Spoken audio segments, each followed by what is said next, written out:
Je m'appelle Lilia Benchavan, je suis humoriste et là on va au Théâtre du Marais pour jouer mon spectacle qui s'appelle Attention handicapée méchante.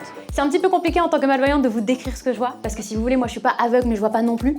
Ce qui maintenant que je dis à haute voix est encore plus con. Je vois pas à plus d'1 mètre de moi et ce que je vois à 1 mètre c'est pas trop dans le détail. On va dire que je suis handicapée indépendante quoi, voilà.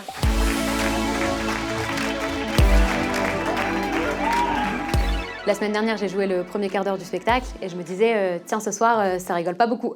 Et c'est après que j'ai réalisé que j'étais encore derrière le rideau. J'ai commencé l'humour en découvrant que je pouvais faire rire mes camarades de classe et que ça me rendait cool. Donc c'est comme ça que je suis montée sur scène. Et c'est comme ça qu'au fur et à mesure, 5 minutes sont devenues 10 minutes et 10 minutes sont devenues une demi-heure et 30 minutes sont devenues 1 heure de spectacle. L'objectif du spectacle, c'est pas que les gens ressortent en se disant « Oh, franchement, la pauvre, elle est courageuse, regarde ce qu'elle a fait de sa vie, alors qu'à la base, c'était pas simple. » Non, je veux dire, on est tous avec des différences. Il y a des jours où genre, j'assume qui je suis, ça veut dire que c'est tout, je fais avec, etc. Et il y a des jours où ça m'énerve, des jours où ça me saoule.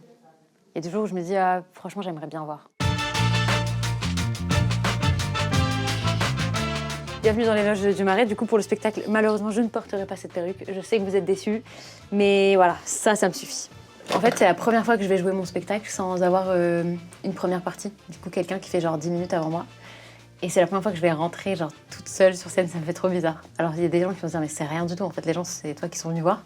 Non, le texte en vrai je le connais. Et là ce que j'ai dans les mains c'est des nouvelles blagues que j'ai écrites qu'il faut intégrer au texte, que je fais jamais parce que j'ai toujours peur que ça rigole pas et tout, c'est n'importe quoi. Donc peut-être que là je vais en tester une ou deux. Souvent les humoristes font applaudir le public comme ça en début de spectacle pour se chauffer un peu et se donner du courage. D'ailleurs d'où l'importance que ce soit pas un rassemblement d'handicapés, parce que sinon... Imagine des gens sans bras, ça ferait vraiment un bruit décevant. Alors moi, je suis malvoyante, tu vois, ça marche pas. On va tenter 1, 2, 3 blagues. Non, oui, si, 1, 2, 3 blagues, et celle-là.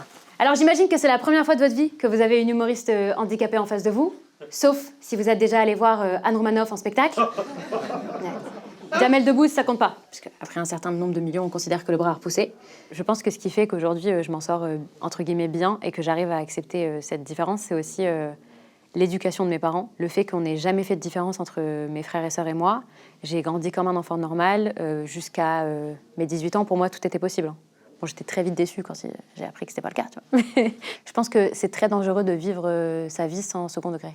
Moi, j'aime pas me prendre au sérieux tout le temps. Et j'aime bien dédramatiser toute situation avec l'humour. Et c'est marrant d'ailleurs parce qu'après en avoir discuté avec plein de gens, je me rends compte que ma Joconde à moi, elle est vraiment éclatée. Apparemment, la Joconde, c'est le portrait d'une femme. Pour moi, on est plus sur de l'art abstrait. Hein. Vous comprenez pourquoi les musées sont gratuits pour les handicapés.